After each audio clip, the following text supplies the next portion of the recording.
வெள்ளிக்கிழமை வெள்ளைப்புட்டு பண்ணுறது ரொம்ப விசேஷம். அதுவும் நவராத்திரி ദിവസങ്ങളിൽ വെള്ളിക്കിഴമ பண்ணுறது ரொம்பவே விசேஷம். எப்படியாக்கும் பண்ணுறது பார்க்கலாம். ഒരു കപ്പ് പുട്ടുപൊടിയാക്കും എടുത്തിരിക്കാൻ.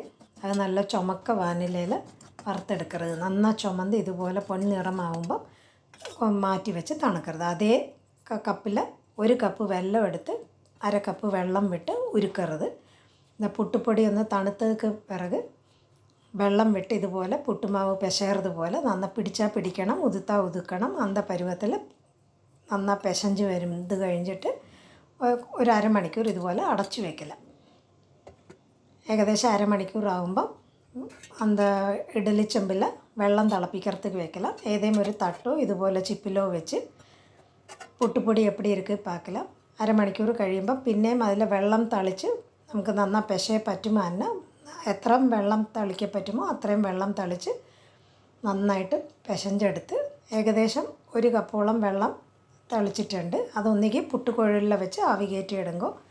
അപ്പടിയാക്കുമ്പോൾ രണ്ടോ മൂന്നോ പ്രാവശ്യமாக ആവി കയറ്റണം. ഇത് ഒറ്റയടിക്ക് പണ്ണാർത്തേക്ക് ഒരു നനഞ്ഞ തുണിയിൽ പുട്ടുമാവ് ഇതുപോലെ നന്നായി പൊതിഞ്ഞ് ടൈറ്റാക്കി കെട്ടിയിട്ട് ഇഡലി ചെമ്പിൽ വെച്ച് ഒരുമിച്ച് നമുക്ക് ആവി കയറ്റി എടുക്കലാം. ഇതാക്കും കൊഞ്ചം കൂടെ എളുപ്പமாக തോന്നുന്നതുകൊണ്ട് ഇപ്പടിയാക്കും ഇപ്പോൾ ചെയ്യാറത്. പുട്ടുകുറ്റിയിൽ ആനാലും ആവി കയറ്റി എടുക്കലാം. രണ്ടോ മൂന്നോ പ്രാവശ്യமாக ആവി കയറ്റി എടുക്കേണ്ടി വരുന്നതിനുള്ളത്. ഇതുപോലെ തുണിയെ നന്നാ കിഴി പോലെ കെട്ടിയിട്ട് ഇഡലി ചെമ്പുക്കുള്ള വെള്ളം നന്നാ തിളച്ചതിന് പിറക് ഇതുപോലെ വെച്ച് ഒരു 20 നിമിഷത്തോളം ആവി കയറ്റി എടുക്കരുത്. ആവി കയറ്റി എടുത്തതിന് ശേഷം അന്ത ചൂടോട് കൂടെ തന്നെ ഒരു പാത്രത്തിൽ വെച്ച് മത്ത് വെച്ചോ ഒരു ആപ്പ വെച്ചോ ഇതുപോലെ നന്നാ പൊടിച്ചെടുക്കണം.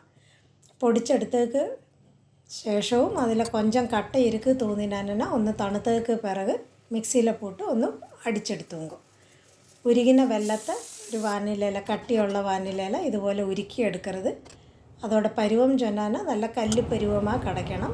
എറിഞ്ചാന ഒരു കല്ല് ചത്തം കേക്കവും വേണം.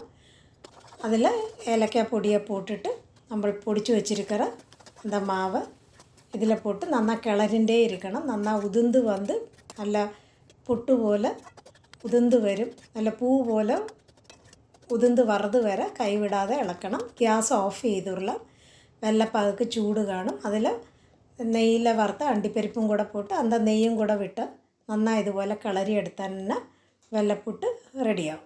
ഇതുപോലെ നല്ല ഉതിരുതിരാ ഇരിക്കപ്പെട്ട രീതിയിൽ വെള്ളപ്പുട്ട് തയ്യാർ പണി എടുക്കല.